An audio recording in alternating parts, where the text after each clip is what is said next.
Yang barisan di depan, coba lihat ke belakang. Oke, yang barisan depan, barisan yang kedua, sebagai yang teman-teman dibuka. Ada yang tidak hadir? Tidak, ada yang tidak hadir tidak? Ada sekolah semua?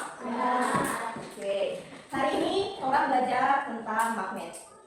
Bu Guru mau tanya, siapa di rumah yang ada mainan tempel-tempel di kulkas?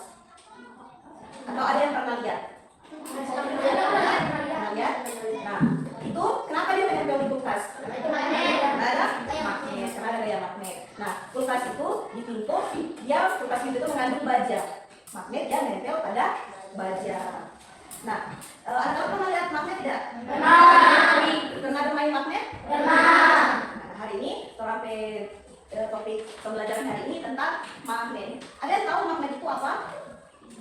Tidak? Nah, magnet itu benda yang bisa menarik benda lain yang mengandung besi, nikel, dan baja. Bumi kita adalah dari magnet raksasa. Kutub utara magnet bumi ada di sekitar kutub selatan.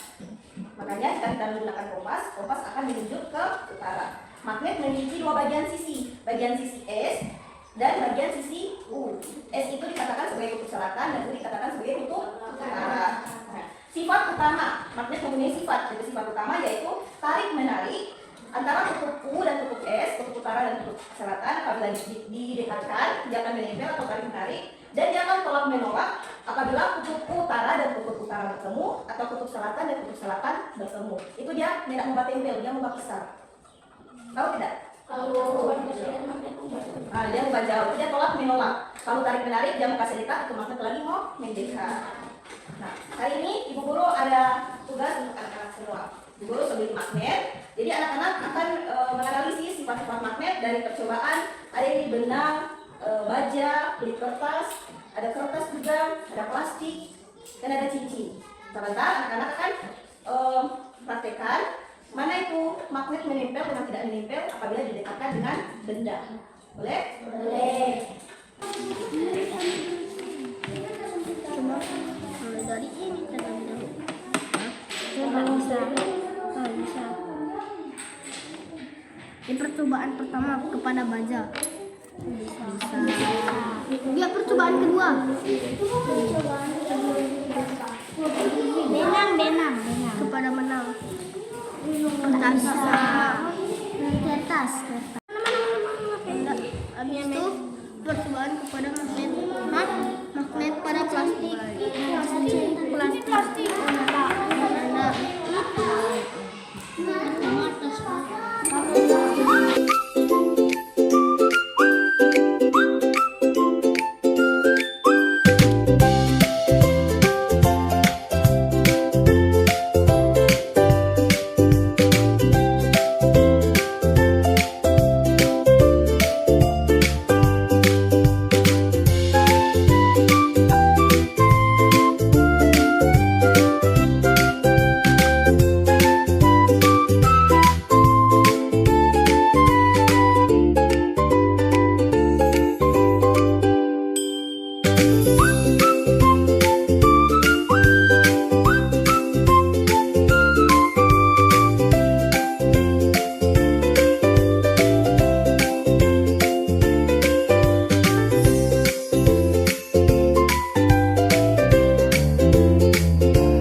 Maju di depan dan bacakan hasil dari pengamatan kalian. Apabila didekatkan dengan benda magnet tidak menempel apabila didekatkan dengan kertas. Magnet tidak menempel apabila didekatkan dengan plastik. Magnet tidak menempel apabila didekatkan dengan cincin. Magnet menempel apabila didekat dengan baja. Magnet tidak melepaskan apabila didekatkan dengan magnet.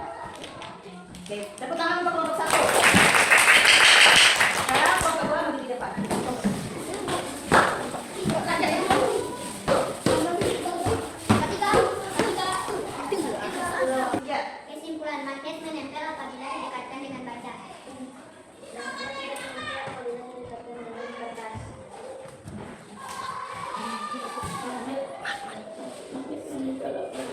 Hafid meninggal. Magnet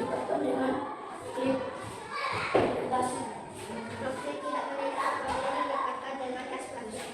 Magnet tidak menempel apabila didekatkan dengan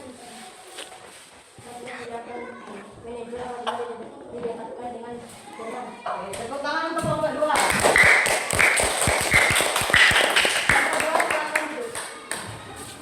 Nah, anak-anak, setahu sekarang tentang magnet? Setahu sekarang benda-benda yang bisa menempel dengan magnet? Magnet adalah benda yang dapat menarik benda lain yang terbuat dari benda tertentu seperti besi dan baja. Benda-benda yang dapat ditarik magnet disebut dengan benda magnetis. Sedangkan yang tidak dapat ditarik disebut dengan benda non-magnetis. Yang bisa ditarik disebut apa? Magnetis. Yang tidak bisa ditarik disebut apa? Magnetis. Magnet memiliki dua ujung yang disebut kutub. Kutub apa? Kutub es dan kutub utara. Nah, kutub utara dan kutub selatan, atau yang biasa kita sering dengar kutub plus dan kutub minus, yaitu kutub utara dan kutub selatan. Jika kutub yang berbeda didekatkan, utara dan kutub selatan, magnet akan saling tarik menarik. Namun jika kutub yang sama didekatkan, utara dan utara atau selatan dan selatan, maka magnet akan saling tolak menolak. Sifat magnet ini banyak dimanfaatkan dalam kehidupan sehari-hari seperti pada kulkas, kompas, atau mainan. Nah, sekarang anak semua tahu dengan benda-benda magnetis? Dengan percobaan yang akan lakukan, sebutkan 2 benda magnetis. Apa-apa? Kalau yang anak-anak ada praktekkan hari ini, apa-apa dari benda magnetis?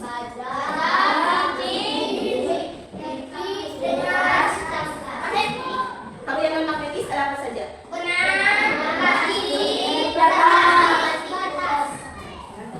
Itu benda yang disebut non-magnetis. Coba ambil itu magnet. Nah, jangan apa-apa. Nah, ini magnet. Coba ibu guru boleh dekatkan di jilbab. Apakah dia menempel tidak? Karena jilbab terbuat dari apa? Kain. Dari jilbab terbuat dari apa? Ibu guru mau dekatkan magnet dengan kertas. Dia menempel tidak? Karena ibu guru mau dekatkan magnet dengan magnet. Dia menempel tidak? Karena 2 benda ini mengandung magnet. Kalau tidak mengandung magnet, maka dia tidak akan saling menempel, saling tarik menarik. Oke, paham dengan pelajaran hari ini? Nah, sebelum kita pulang, ibu guru akan minta anak-anak untuk membuat ringkasan tentang pelajaran yang kalian dapatkan hari ini. Nah, anak-anak sih selesai membuat ringkasan? Paham semua? Baiklah. Sebelum kita mengakhiri pelajaran hari ini, marilah kita berdoa bersama-sama. Semoga apa yang kita dapatkan hari ini bisa bermanfaat di kemudian hari. Berdoa mulai. Bismillahirrahmanirrahim. Wal asri innal insana lafi khusri illa alladziina aamanu wa 'amilus sholihati wa tawassaw bil sabri. Shadaqallahul azim. Amin. Terima kasih. Terima kasih untuk hari ini. Assalamualaikum warahmatullahi wabarakatuh.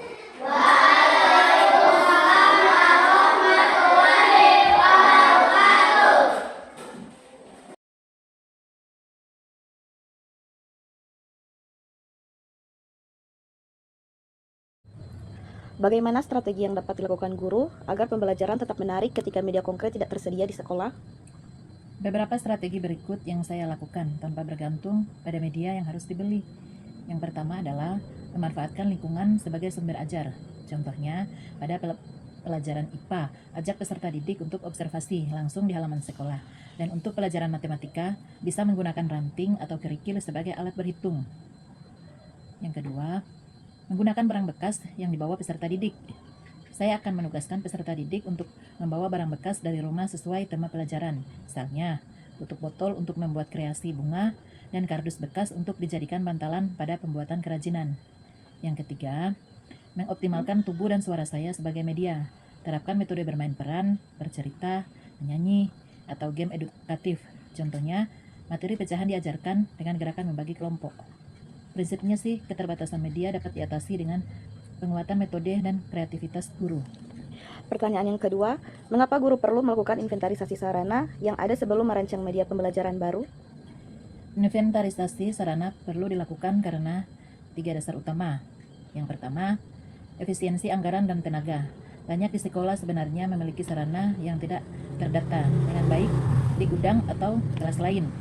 Dengan inventarisasi, guru terhindar dari pembelian ganda yang membebani dana pribadi ataupun sekolah. Yang kedua, dasar perencanaan yang realistis. Guru dapat merancang RPP sesuai sarana yang benar-benar tersedia.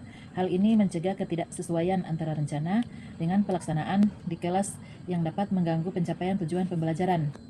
Yang ketiga, hasil inventarisasi menjadi bukti objektif untuk mengusulkan pengadaan dana baru dalam ARKAS. Kesimpulannya, inventarisasi mencegah pemborosan, membuat pembelajaran lebih terencana, dan memperkuat posisi guru dalam advokasi pemenuhan sarana. Untuk pertanyaan ketiga, bagaimana cara mengajukan kebutuhan sarana pembelajaran kepada pihak sekolah agar mendapat dukungan tanpa terkesan menuntut? Pengajuan dapat dilakukan secara profesional dengan langkah berikut. Yang pertama, gunakan data dan analisis kebutuhan. Sampaikan usulan disertai data. Contohnya, berdasarkan analisis capaian pembelajaran kelas 3, diperlukan 1 set alat peraga peredaran darah. Saat ini sekolah belum memiliki dampaknya, 30 peserta didik belum dapat melakukan praktikum sesuai tuntutan kurikulum. Yang kedua, tawarkan solusi dan opsi. Jangan hanya mengajukan masalah, berikan 2-3 alternatif. Contoh, opsi pertama, beli baru. Opsi kedua, buat bersama peserta didik dengan biaya terjangkau. Opsi ketiga, pinjam dari sekolah mitra. Dengan demikian, pimpinan memiliki ruang untuk memutuskan. Yang ketiga, sampaikan melalui forum resmi. Gunakan rapat kerja guru, forum KKG, atau pengisian ARKAS. Hindari menyampaikan keluhan di ruang informal. Usulan tertulis yang masuk agenda resmi lebih mudah ditindaklanjuti.